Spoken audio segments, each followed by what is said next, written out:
Salut les amis. Comment sont recrutés les stalkers? Ceux que j'aime à appeler plutôt les joueurs. Joueurs harceleurs entre guillemets, mais stalkers harceleurs, c'est un petit peu l'objectif de ce programme, qu'on les voit tous comme ça. Mais à leur niveau, leur objectif premier n'est pas de nous harceler. Si ils pouvaient avoir les mêmes gains en nous faisant rire, ils passeraient leur temps à tenter de nous faire rire. Voilà, je vais m'expliquer un petit peu sur ça. Je fais juste une parenthèse sur la piètre qualité et des images et du son. Alors les images, là, en l'occurrence, c'est pas forcément ce qu'il y a de plus important, évidemment. Mais bon, on m'a déjà fait remarquer en fait que le son était beaucoup trop bas.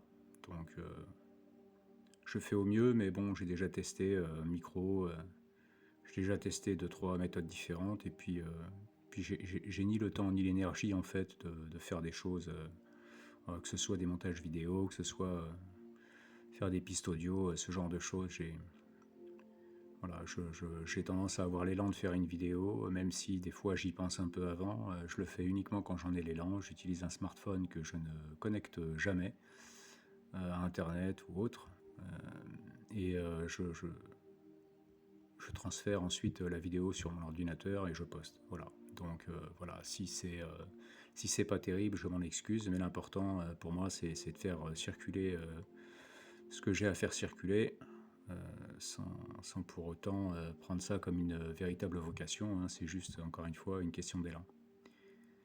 Voilà, donc cette précision étant faite, je reviens sur le sujet, sur comment sont recrutés l'ensemble des acteurs qu'on voit un peu autour de nous, pour ceux qui vivent le gangstalking de la même manière que moi. Alors ça va reposer sur mon expérience personnelle, évidemment, les analyses que j'en fais.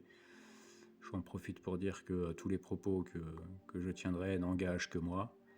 Et voilà, je n'ai pas vocation à vouloir convaincre qui que ce soit de ceci ou de cela, mais juste, encore une fois, de faire circuler ces idées et mon expérience sur le sujet, tant que je peux le faire. Alors, on sait bien que dans le tout début de ciblage, à moins que vous soyez déjà dans un secteur où il y a déjà eu des joueurs par le passé sur différentes cibles, où là, le recrutement sera beaucoup plus simple, il suffit juste de réactiver l'ensemble des joueurs. Mais si vous arrivez dans une nouvelle adresse en fait où il n'y a jamais eu de joueurs harceleurs, ce qui va devenir de plus en plus rare, hein, avec le temps, croyez-moi bien, ça va être directement les hautes sphères, hein, qui vont commencer à faire en sorte que le travail se fasse autour de vous. Alors je vais prendre un exemple qui a été le plus frappant pour moi. C'est une période où alors j'ai déménagé en fait quelques fois, hein, et j'ai aménagé une fois comme je l'ai déjà expliqué dans d'autres vidéos, en pleine montagne ariégeoise. Alors c'était un secteur qui appartenait à une toute petite ville. Oh, il devait y avoir peut-être 4-5 000 habitants. Et donc moi j'avais pour seul voisin 4 personnes avec 2 enfants, c'est-à-dire un couple de propriétaires au sein d'une ferme de 120 hectares, et puis à 300 mètres en contrebas, un couple d'éleveurs qui avait 2 enfants. Voilà. Donc quand je suis arrivé dans cette bourgade, j'ai été un peu surpris, même si je me suis dit que j'aurais un petit peu normalement je devrais avoir un peu de répit. J'ai été surpris en fait de me rendre compte que je n'étais pas encerclé et ciblé dès les premiers jours, puisque ayant arpenté pas mal de villes de France, pas mal d'endroits, même des campagnes, etc., il s'est jamais passé plus entre 15 et 30 minutes, enfin, véritablement maximum, avant que je vois des véhicules, des piétons, des randonneurs, des cyclistes, ce que vous voulez, hein, des surfeurs. Voilà, très rapidement en fait me tourner autour et jouer au même jeu, hein, voilà, avec les mêmes gestuels, avec les mêmes comportements, avec le même centre d'intérêt qui semble être vous, à vous regarder, etc., etc. Et là en fait, c'est l'un des seuls endroits où je suis arrivé et je me suis rendu compte qu'en fait, une journée, 2 journées, 3 journées, je n'avais pas ce jeu autour de moi. C'est pour ça que cette expérience a été frappante pour moi. Donc, je sais que la petite ville qui était en contrebas, voilà, je la traversais pour faire, je crois que le premier centre commercial qui était accessible, il était à environ 8-10 km. Et on devait traverser cette petite ville, et puis il arrivait de temps en temps que je m'arrête. Pardon. Il y avait un petit Carrefour Market, je crois que c'était ça, hein, la marque. Un tabac, une petite boutique qui faisait office de point relais également. Enfin voilà, il y avait 2-3 choses comme ça, mais c'était une petite ville donc vous pouviez faire le tour à pied en 20-25 minutes maximum. Et donc je me souviens que je m'arrête, c'était peut-être le deuxième jour où j'étais là, ou voire même enfin, dès le lendemain de mon aménagement, où je fais des toutes petites courses rapides au Carrefour Market du coin, et je remarque en fait, en passant, en me garant pas loin, que devant la boulangerie, il y a un kangou d'un vert très, très particulier qui a attiré mon attention. Je sais pas pourquoi, mais en fait, c'était la première fois que je voyais en fait un véhicule avec cette couleur-là, qui était très particulier, qui me rappelait en fait l'aspect militaire, de par déjà la propreté impeccable du véhicule, voilà, pas un pet, pas une trace, etc. Ça m'a rappelé un peu quelques phases du passé, et un verre très particulier, en fait, véhicule banalisé, civil.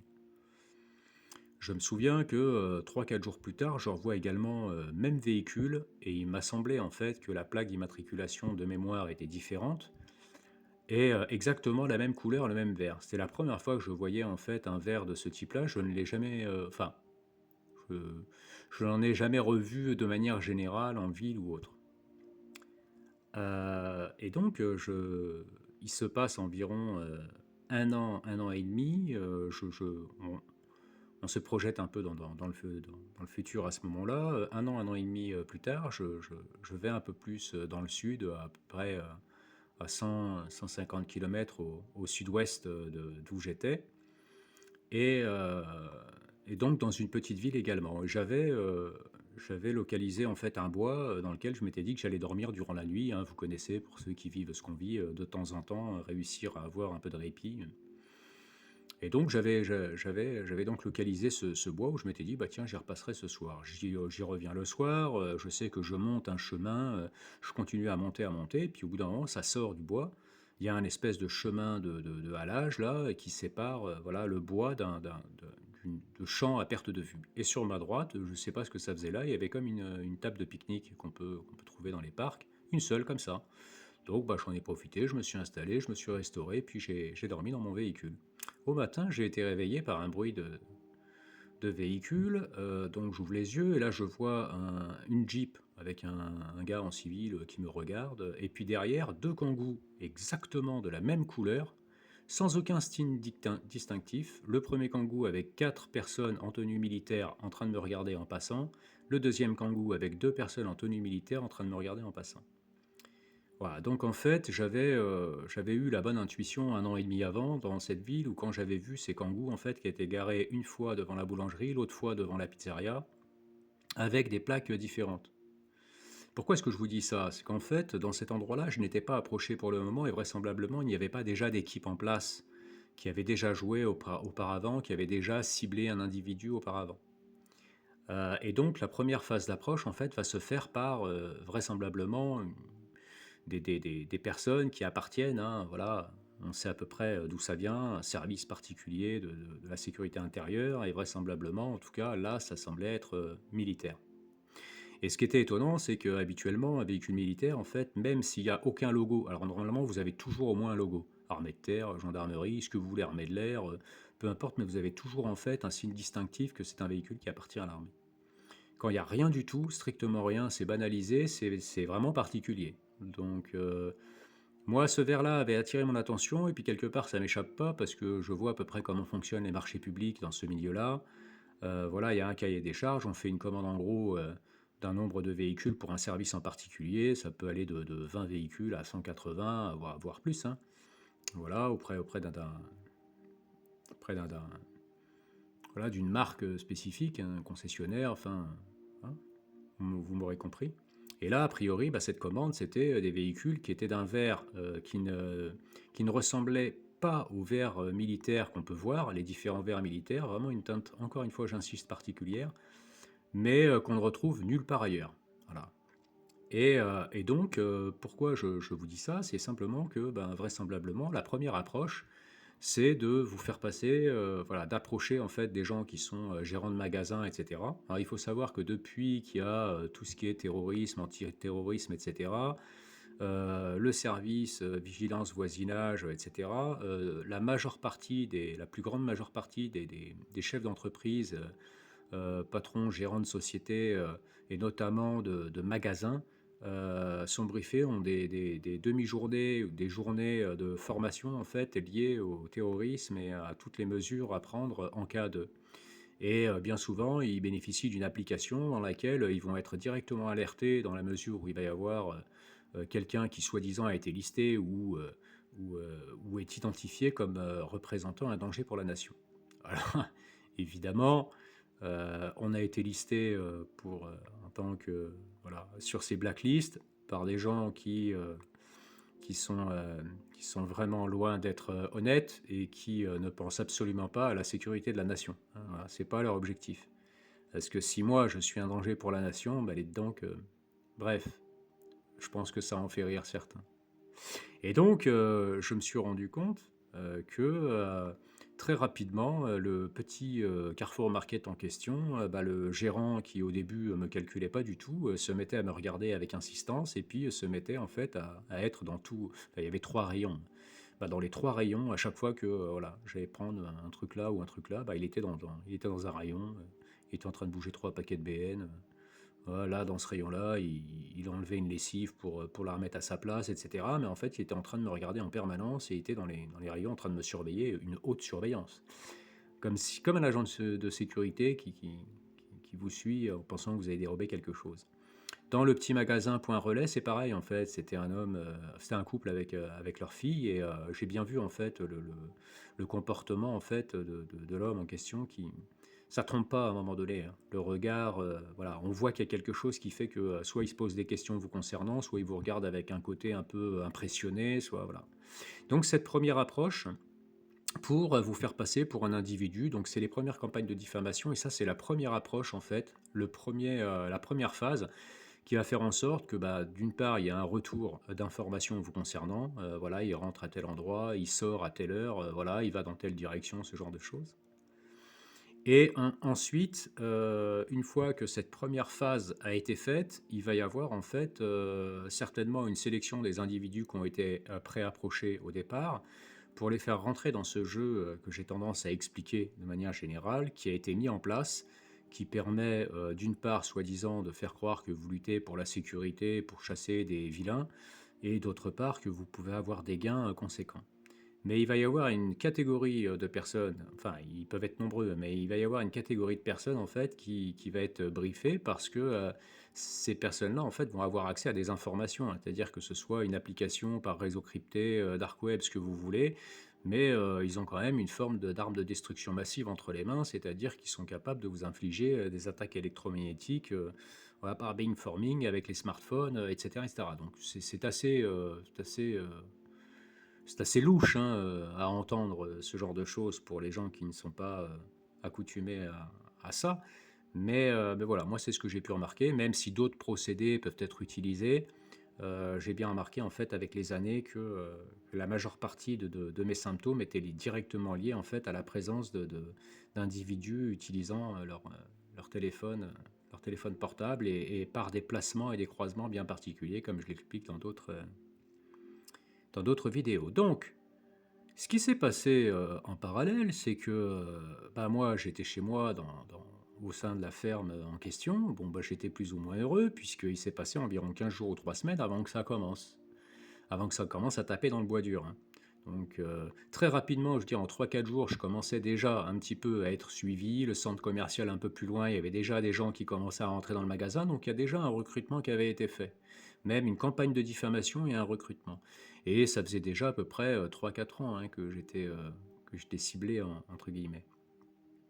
Bon, 3 ans, 3 ans. Donc de là, parallèlement, je dis que il y a une personne avec un véhicule qui est resté pendant 15 jours, 15 nuits, 2 semaines, jour et nuit en fait, qui est resté chez mes propriétaires, qui est resté chez mes propriétaires. C'était une femme que j'ai croisée 3 fois, qui était très discrète. Et dès qu'elle est partie, et je dis bien dès qu'elle est partie, ben, mes propriétaires se sont mis à avoir exactement les mêmes comportements en fait, les mêmes protocoles, hein, donc, que les personnes que j'ai pu voir auparavant, des voisins, des commerçants ou autres que j'avais connus à différentes adresses, à différents endroits.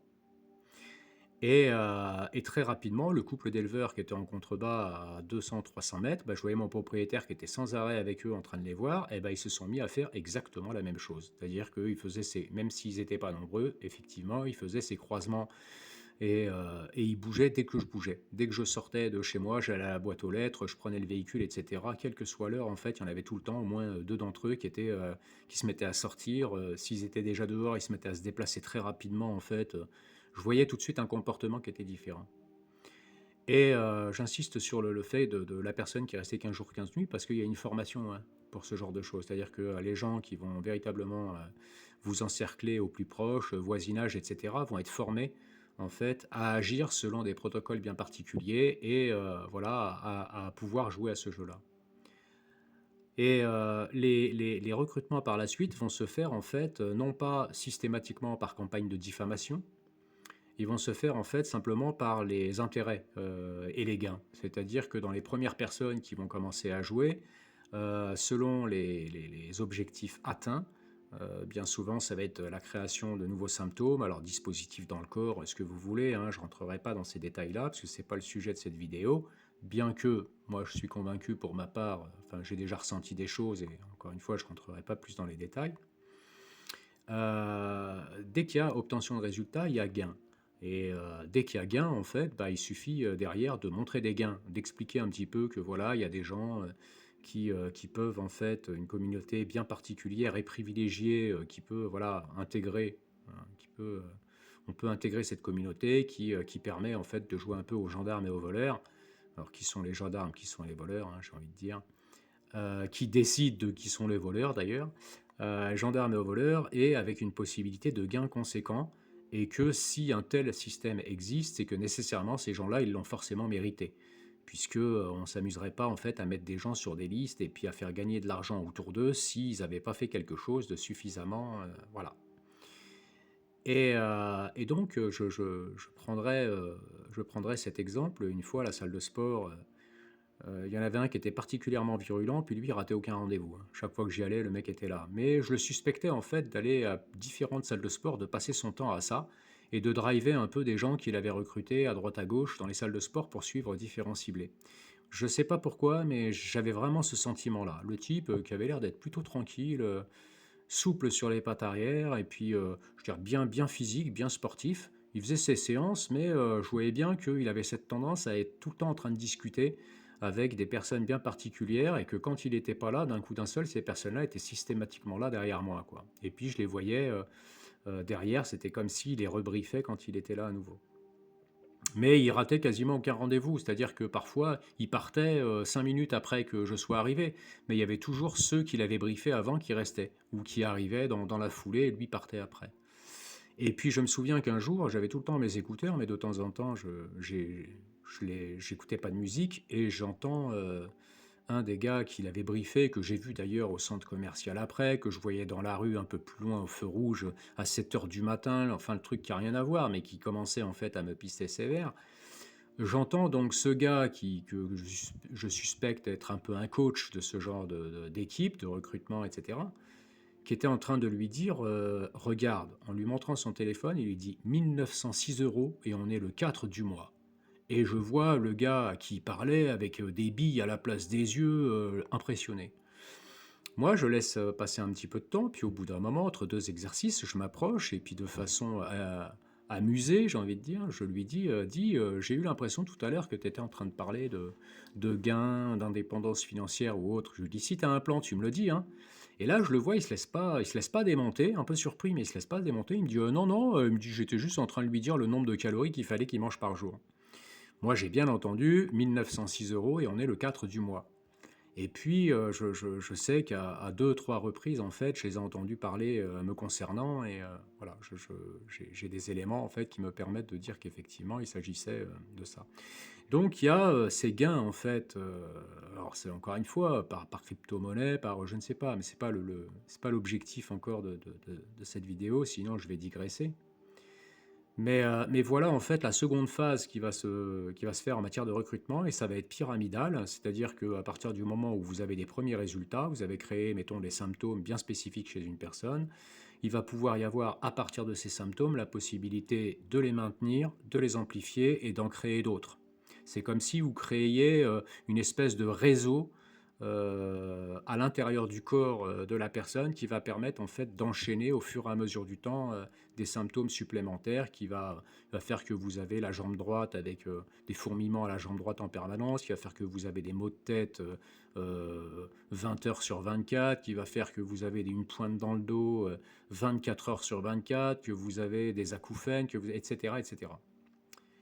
Et, et donc, en fait, au fur et à mesure, bah, disons que ceux qui ont recruté, qui sont hauts et qui ont recruté, ben, petit à petit, bah, en fait, touchent toujours de l'argent et un pourcentage des gens qui sont en dessous.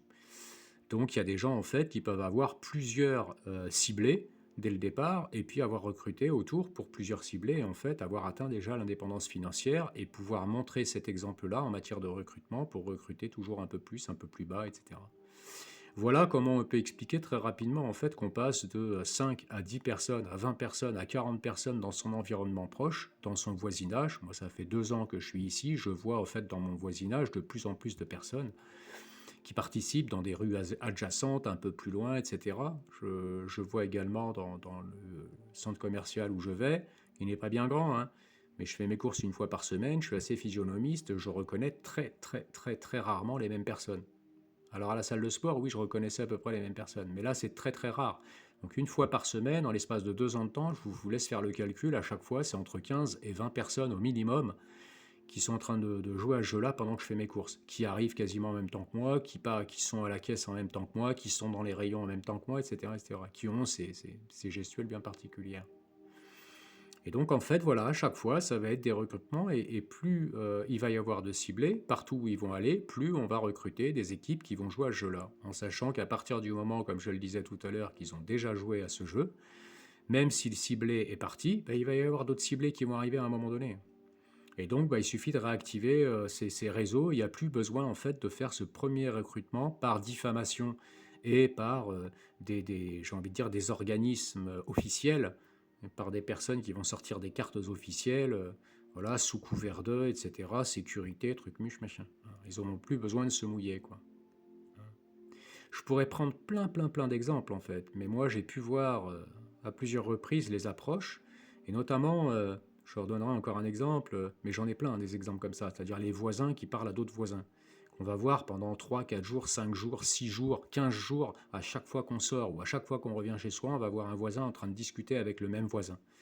Et on voit que ça discute longuement, ça discute, ça discute, ça discute, et puis au bout d'un moment, le voisin qui était en train voilà, d'être à chaque fois accosté par l'autre voisin qui lui expliquait plein de choses, bah, il se met en fait à avoir les mêmes comportements, à sortir de chez lui alors qu'il n'avait pas ces comportements-là. Et je me souviens d'avoir vu un couple de voisins comme ça, très très très gentil, qui avait l'air d'être honnête, qui avait l'air d'être vraiment généreux, qui avait l'air d'être... Enfin vraiment, on aimerait tous avoir des voisins comme ça. Et moi je m'entendais bien avec eux, et de la même manière, 3 jours d'affilée, je travaillais le nuit, j'avais un box au deuxième sous-sol, et ils avaient leur box, ils étaient voisins de palier, et puis ils avaient leur box garage juste à côté du mien. Et je me souviens en fait que c'était une femme qui était en train de leur parler devant leur box, qui était juste à côté du mien, pendant que je sortais mon véhicule. Donc premier soir, bonsoir, vous allez bien? Oui, oui, et vous? Bon. Deuxième soir, je vois exactement cette même femme avec ce couple de voisins, ça va, vous allez bien? Troisième soir, je lui dis, bah dites donc, et puis cette femme qui arrêtait pas de parler, de parler, de parler. Et au bout d'un moment, en fait, ces voisins qui se sont mis à jouer exactement de la même manière. Et je voyais bien que l'homme enfin, voilà, de ce couple était limite un peu gêné, il me fuyait du regard. Ouais, il n'était pas très à l'aise, mais a priori, il y avait quelque chose qui semblait être prioritaire par rapport à toutes les questions qu'on peut se poser. Est-ce que c'est bien? Est-ce que c'est juste? Etc. C'est comme si tous les arguments, voilà, tous les curseurs étaient au bon endroit pour que la personne ne se pose en aucun cas la question et ne vienne même pas voilà, avoir un semblant de remords, peut-être que ce que je fais, c'est pas ceci, c'est pas cela, c'est comme si c'était... voilà. C'est acté, quoi. Il ne peut vraisemblablement pas y avoir un programme comme ça pour une personne si elle était innocente. Et je prendrai un dernier exemple, parce que celui-ci est frappant aussi. À une autre adresse où j'étais, je me souviens qu'il y avait, dans l'église à côté de chez moi, il y avait un homme qui était particulièrement actif dans la vie de la paroisse et qui s'occupait notamment, enfin, il animait avec une sœur du presbytère à proximité toutes les messes mortuaires. Il faut dire qu'il faut être quand même sacrément motivé pour faire ce genre d'activité. Les messes mortuaires, voilà. Son nom l'indique, c'est loin d'être drôle. Et cet homme avait au moins 80 ans, hein. Je dirais, il était bien, au moins 80 ans bien tapé, c'est-à-dire qu'on voyait quand même que, et je dirais même plus, hein. Voilà, il était marqué par l'âge. Et puis, 3-4 fois, je voyais une voisine de ma rue qui était virulente, hein. Je la voyais bien systématiquement pareil, qui était en train de lui parler. Lui parler, lui parler, lui parler. Et je me souviens qu'un jour, peut-être une semaine, 2 semaines après, je rentre dans cette même église. C'était la période Covid, on avait le masque. Je m'approche pour mettre du gel hydroalcoolique. Et lui était juste sur la droite, à 1,50 m, 2 mètres, assis sur un banc. Alors, à part des bonjours, vous allez bien, etc., je ne me calculais pas de manière générale. Voilà, on se disait bonjour, on se souriait, mais rien de plus. Et puis là, au moment où j'appuie sur une petite gâchette là, du gel hydroalcoolique, comme ça a dû arriver à je ne sais pas combien de personnes, le gel hydroalcoolique asperge tout autour, sauf mes mains. C'est-à-dire que j'en avais sur le pantalon, sur la veste. Puis là, à ce moment-là, une petite réaction du genre putain, mais c'est quoi ce truc? Et là, mais du tac au tac, hein, il se retourne, il me dit c'est que tu l'as mérité. Avec un air aussi, j'en rajoute pas, hein. Pareil. Je veux dire, ça s'invente pas un truc comme ça. Du jour au lendemain, le gars qui pense comme ça. Puis je voyais bien, pareil, que quand j'arrivais de temps en temps, bah hop, il me passait devant, il me regardait d'une façon particulière, etc. Donc voilà la façon dont on va approcher les gens. Il va y avoir ce côté campagne de diffamation. Et puis il va y avoir, pour la plus grande partie, les plus motivés et ceux qui vont perdurer dans le temps, ceux que vous allez voir la nuit, le jour, etc., etc., il va y avoir ces gains qui peuvent être très conséquents et aller jusqu'à l'indépendance financière pour une bonne majorité. Voilà les amis, je j'ai rien écrit, j'ai rien préparé. Je vous dis, j'ai eu l'élan de faire cette vidéo pour parler de ça. Je vous ai donné quelques exemples de ce que j'ai pu voir. Parce que j'ai pu voir, hein, le côté commercial aussi, hein. Le côté de la personne sérieuse qui approche et qui peut sortir une carte officielle, services spéciaux, hein, je rentrerai pas dans les détails. Et puis le côté du commercial pur et dur, on dirait presque un présentateur télé qui vient vous vendre quelque chose et qui est capable de vendre des peignes à des chauves sans aucun souci, quoi. J'ai vu ces approches-là différentes. J'ai pu voir également des personnes dans mon voisinage, en fait, qui pendant un temps, bah, je les voyais quasiment pas, mais c'était le temps où ils étaient en formation. Et c'est toujours pareil, c'est environ 15 jours de temps. Ça va être pendant le jour, ça va être pendant la nuit, puisqu'ils vont avoir un visu direct, en fait, sur vos symptômes, les dispositifs éventuellement que vous avez dans le corps, traceur GPS, voilà, adresse MAC, ce que vous voulez, quoi, hein. Je ne rentrerai pas dans plus de détails que ça. Et donc, comment vous prodiguer les symptômes et comment en fait, voilà, dans ce jeu, faire multiplier en fait ce type de symptômes, comment faire les recrutements, voilà, etc., etc., etc. Voilà les amis, je pourrais en rajouter, mais je ne ferai que de me répéter en utilisant des mots différents. Je, je vais juste en fait, voilà, me cantonner à ce qui a été dit pour l'instant. Voilà, ça passe pas, on comprend pas, peu importe. L'important c'est que fallait que je le dise à un moment donné pour moi et voilà, c'est dit. Voilà, donc on est à une période quand même qui est assez difficile, une période de notre société, hein, de notre civilisation, hein, qui est somme toute assez difficile. On ne sait pas vraiment vers où on va. On a aujourd'hui des gouvernements qui utilisent en fait les ondes et des mafias, hein, à l'intérieur de ces gouvernements, État profond, ce que vous voulez, hein, qui utilisent les ondes aujourd'hui pour, voilà, hein, pour la surveillance neurale, pour modifier les comportements, les pensées, les émotions, etc. C'est une véritable arme qu'ils peuvent utiliser. Donc il y a tout un bassin d'expérience évidemment qui est fait sur une large partie de la population et de façon différente, hein, avec différentes approches, différents axes, de manière à parfaire ce système d'armes et de contrôle de la population et d'armes létales, hein, en même temps. Hein, voilà.